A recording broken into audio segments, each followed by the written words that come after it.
So, you hear a lot of companies talking about sustainability, right?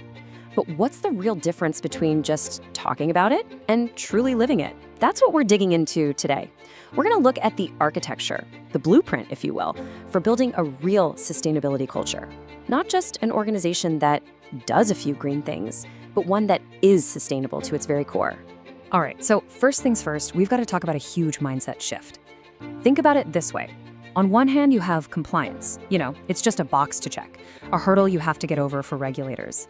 But on the other hand, you've got culture. And that's a whole different ballgame. It's a way of being. It's not about what you have to do, it's about who you are. And that shift is absolutely everything.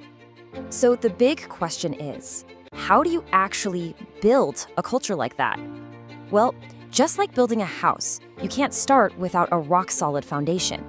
And that's what we're going to look at now, the 3 pillars that hold up a truly lasting sustainability culture.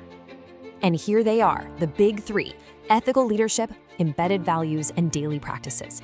You can almost see how they stack up, right? Each one supports the next, creating this super strong framework. Let's kick things off at the very top with ethical leadership. Yeah, this one is non-negotiable. It has to start from the top. And we're not talking about the CEO giving a nice speech once a year. This is about the entire leadership team, day in and day out, visibly making choices that prove they're serious. When people see that, when they see it's real, it does more than just give them permission to care. It actually inspires them to step up and lead, right from where they are. Okay, so once leadership is on board, the next piece of the puzzle is the company's core identity. Look, sustainability can't just be some policy document collecting dust on a shelf. It has to be woven right into the company's DNA. I'm talking about the mission, the vision, the values that guide every single decision, from who you hire to what you build. And this is where the rubber really hits the road. Because let's be honest, culture isn't about the fancy posters on the wall, is it? It's about what people are actually doing every single day. Is it easy for people to recycle?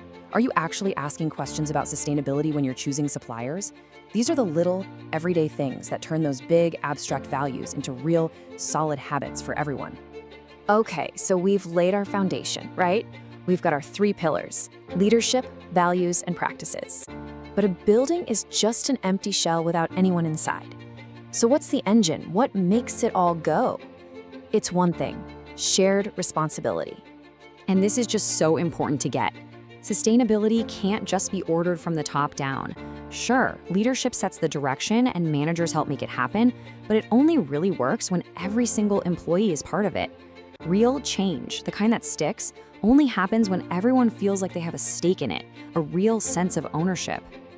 So how do you actually make that happen? How do you create that feeling of shared responsibility? Well, it really boils down to 3 key strategies. First, you got to keep nurturing that leadership we talked about. That's the guiding light for everybody. Second, you have to build systems where people are held accountable. That way, everyone knows what their part is, and more importantly, that it matters. And finally, you have to constantly talk about it as a shared mission, a team effort, not just another to-do list from the bosses. And all of this brings us full circle, back to the big picture. When you get this right, when you combine that solid foundation with the engine of shared responsibility, something amazing happens. It's totally transformative. You don't just have a sustainability program anymore, you have a sustainability identity. I think this quote just says it all perfectly. This is the end game, right?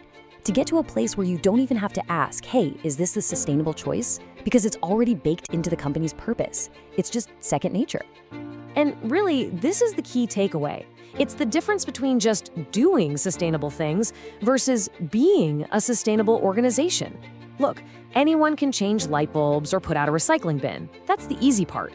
But to truly be a sustainable company, where every single person and every process is pointed in that direction, well, that takes real architecture. That takes real culture. So, to wrap things up, I want to leave you with this question. We've been talking about this big idea, this grand architecture with its foundations and pillars. But every incredible building starts with just one single brick. So, whether you're a leader, a manager, or part of a team, what's the first brick you can lay right now to start building this kind of culture?